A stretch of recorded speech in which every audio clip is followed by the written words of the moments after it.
सब बच्चे यहाँ ध्यान देंगे। हम पढ़ रहे हैं chapter 2, chapter is lines and angles. इसमें मैंने आपको कुछ डेफिनेशंस बताई थी, आज हम उन डेफिनेशंस के बारे में समझेंगे। ठीक है, पहली डेफिनेशन, अब यहाँ देखना है आपको, डेफिनेशन सिर्फ लिखने से काम नहीं चलता, वो समझ भी आनी चाहिए। पहली डेफिनेशन मैंने आपको लिखाई थी पॉइंट की। क्या लिखाई थी? पॉइंट की। और पॉइंट में मैं, ये पॉइंट है, एक पॉइंट जैसे आप डॉट बनाते हैं ना अपनी कॉपी पे, बुक पे, दैट इज पॉइंट।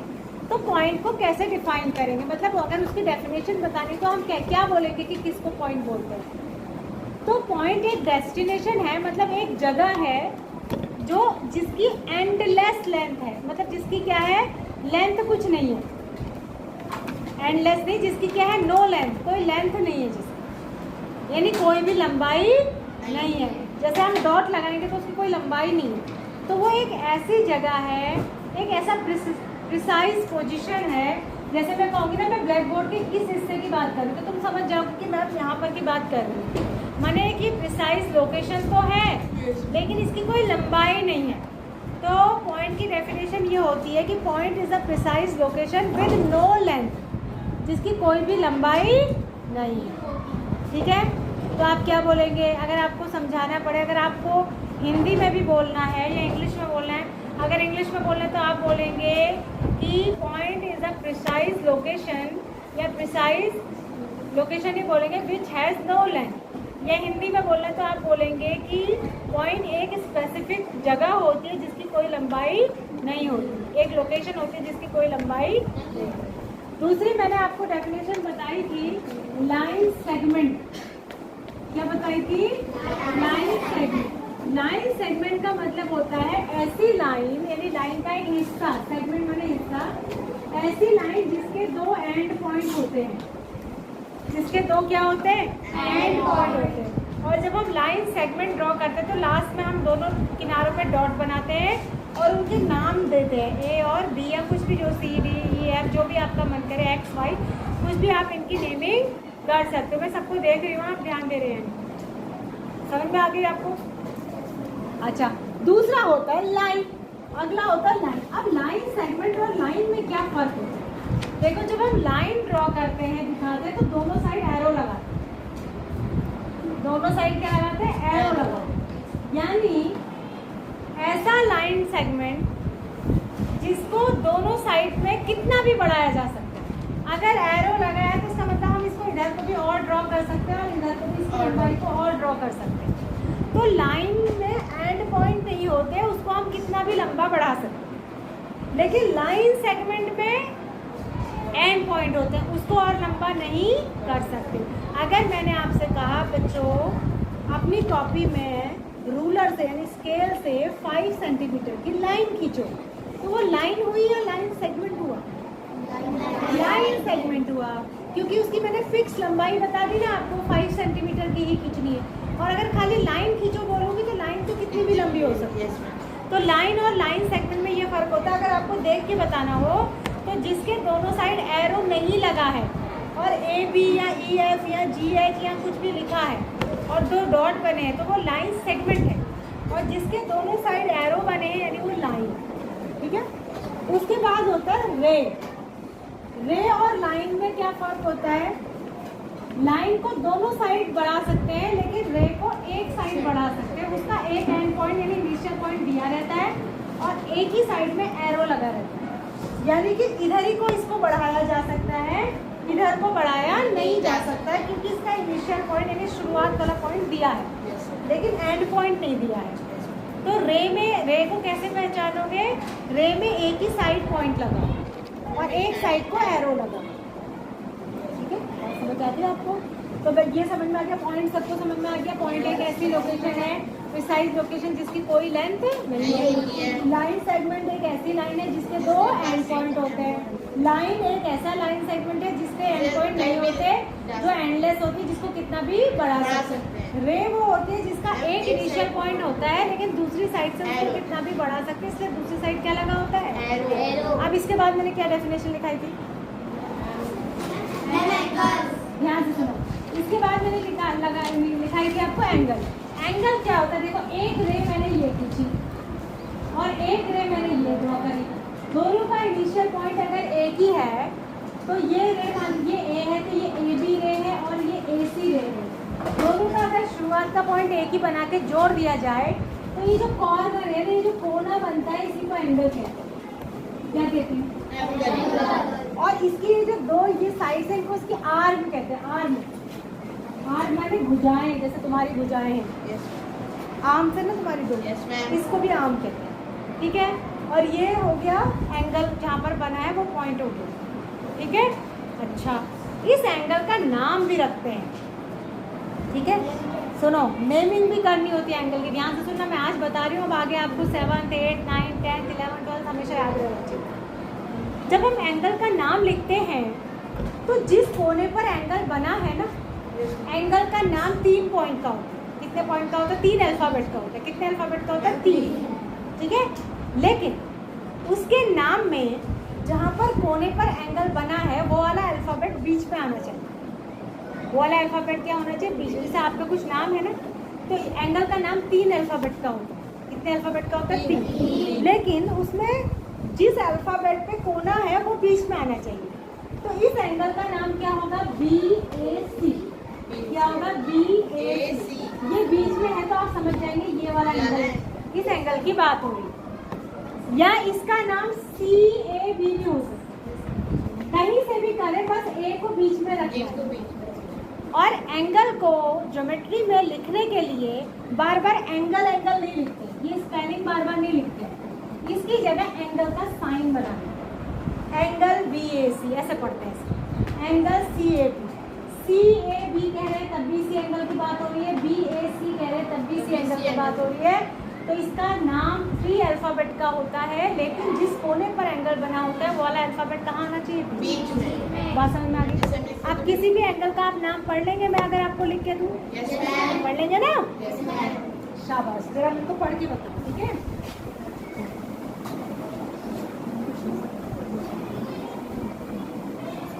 मैं कुछ एंगल बनाती हूँ। जैसे मैंने एक एंगल ये ड्रॉ करा,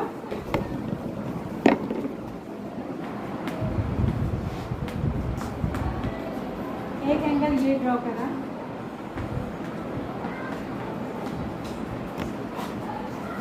एक एंगल ये ड्रॉ करा,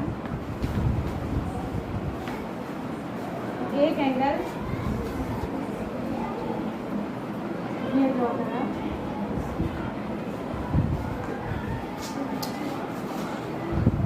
अब इसके नाम लिख के मुझे कौन बताएगा? सबसे पहले तुम आओ, एक ही का लिखना, इसका नाम लिखो यहाँ पर, इस वाले एंगल का, पहले वाले का नेम यहाँ पे लिखो। हाँ यहाँ पे लिखो नाम।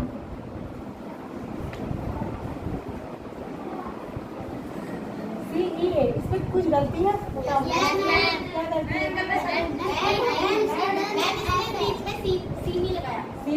सी बीच में क्यों आएगा? एंगल का नाम सही है लेकिन मिस्टेक क्या है? हाँ बताओ मैम। हाँ जैसे इसमें आपने ये लिखा है, ये अर्थ का, ये आप जानते हैं। हाँ, नाम भी गलत है। ये इस एंगल का नाम पूछ रही हूँ। ये FA कहाँ है? यहाँ इस ये वाला एंगल पूछा था मैंने, ये वाला एंगल पूछा था, ये तो इस एंगल की साइड है, इसकी बात नहीं करेंगे। तो इसका नाम क्या होगा बताओ? हाँ करेक्ट करो। और क्या मिस्टेक है अभी इसमें? हाँ करेक्ट करो, तुम जाके बताओ। हाँ ठीक है, एंगल का साइन निकाल। जब भी हम एंगल लिखेंगे, नाम लिखेंगे, तो उसके आगे एंगल का साइन लगाएंगे ना, तभी तो पता होगा कि ये एंगल की बात हो रही है।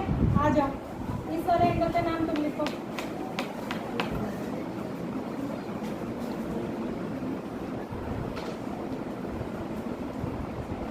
वेरी गुड, क्लैपिंग करो। मैम आ जाओ, नाम भी बताया करो। इस वाले एंगल का नाम लिखो।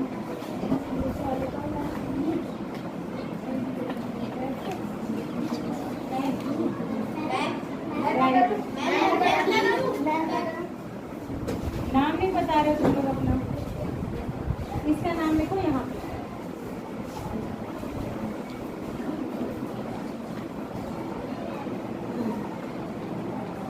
Very good. नाम भी बताता हूँ तब देखो कैमरे की तरफ। नाम क्या? आकांक्षा बेस्ट। आकांक्षा बेस्ट। वेरी गुड आकांक्षा। आ जाओ और कोई बच्चा। बस हो गए सारे? ठीक है, अभी सुनो, अभी इन्हीं के दूसरे नाम भी हो सकते हैं। एक आप सारे एंगल का दूसरा, रुक जाओ, एक एक कर, वन बाय वन। इसका और क्या नाम, इसका और क्या नाम हो सकता है? इसका नाम एक साथ नहीं चिल्लाना।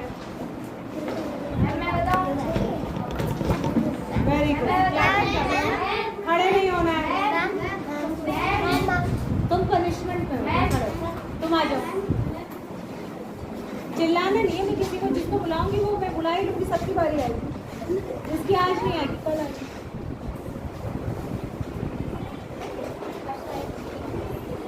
वेरी गुड, क्लैपिंग करो। नाम बताओ बेटा। चलो तुम आ जाओ। अब एक बॉय को भी बुलाऊंगी मैं, 10 कॉल करूँगा। इसका दूसरा नाम है तो इसका नहीं बोलो। अरे इसी का नाम तो ये है, एक और नाम होगा ना इसका।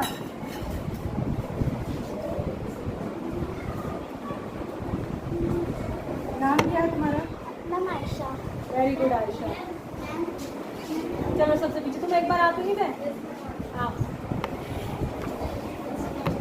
इसका लिखो, लास्ट वाले एंगल का, नहीं ऊपर वाले।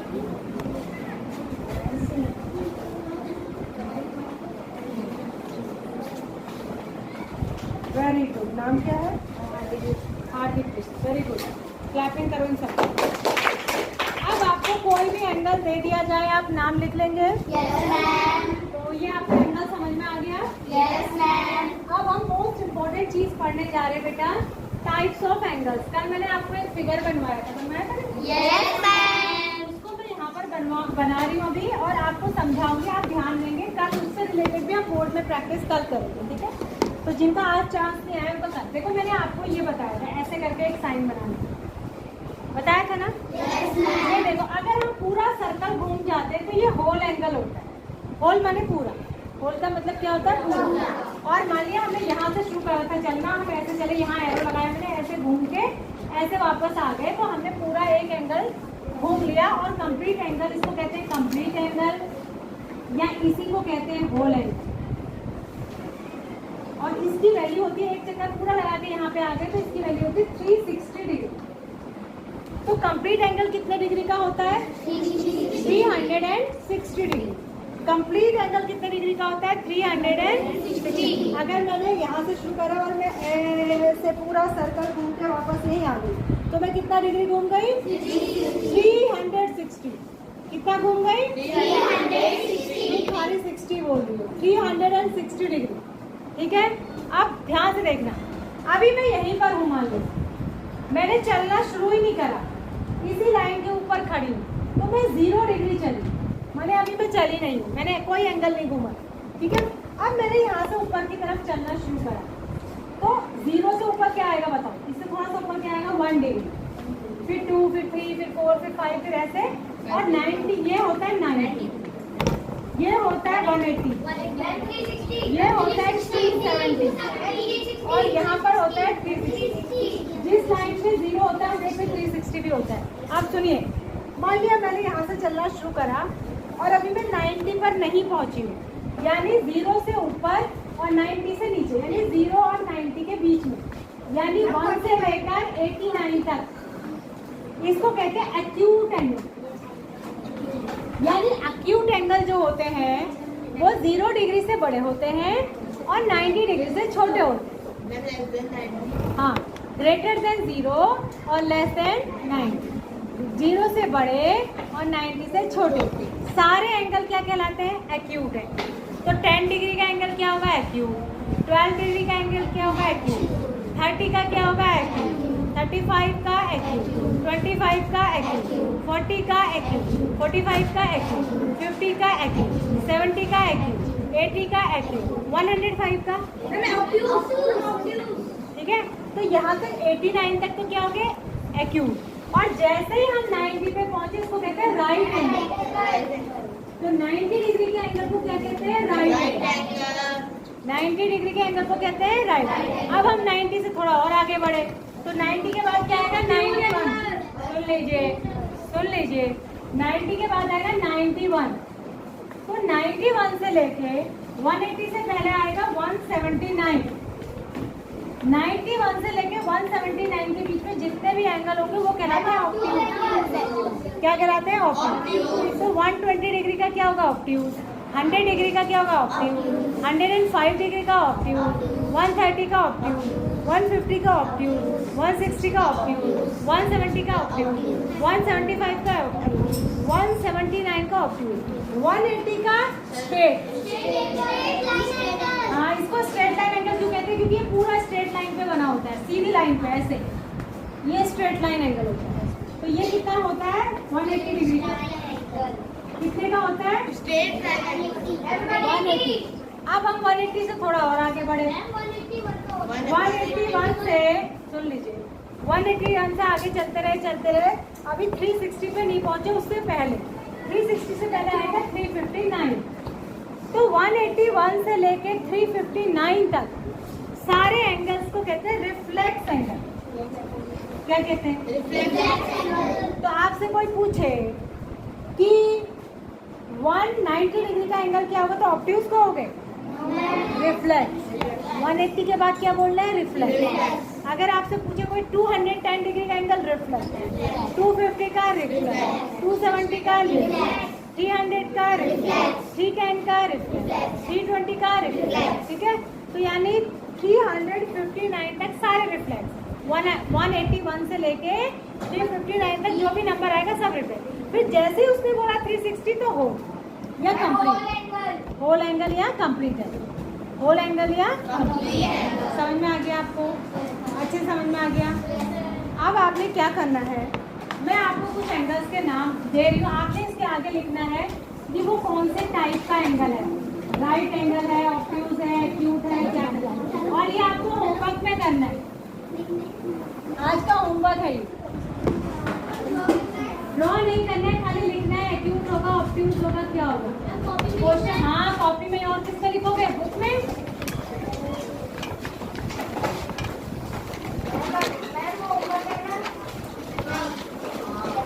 बेटा मुझे ना एक ही बात को बार बार पूछना अच्छा नहीं लगता। मैंने आपको पहले ही बता दिया है, होमवर्क है, इतना बड़ा बड़ा ऊपर लिख रखा है SW, आपको समझ में नहीं आया है?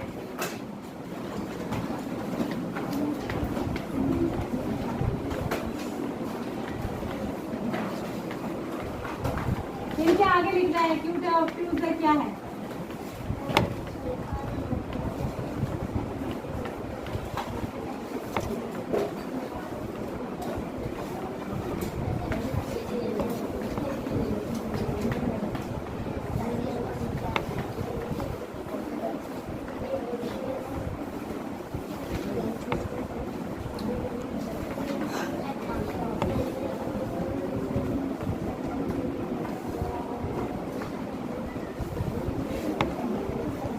सारे एंगल के आगे लिखना है कि ये क्या होंगे, एक्यूट होंगे, ऑब्ट्यूज होंगे, राइट होंगे, स्ट्रेट होंगे या क्या होंगे। बात समझ आ गई सभी को?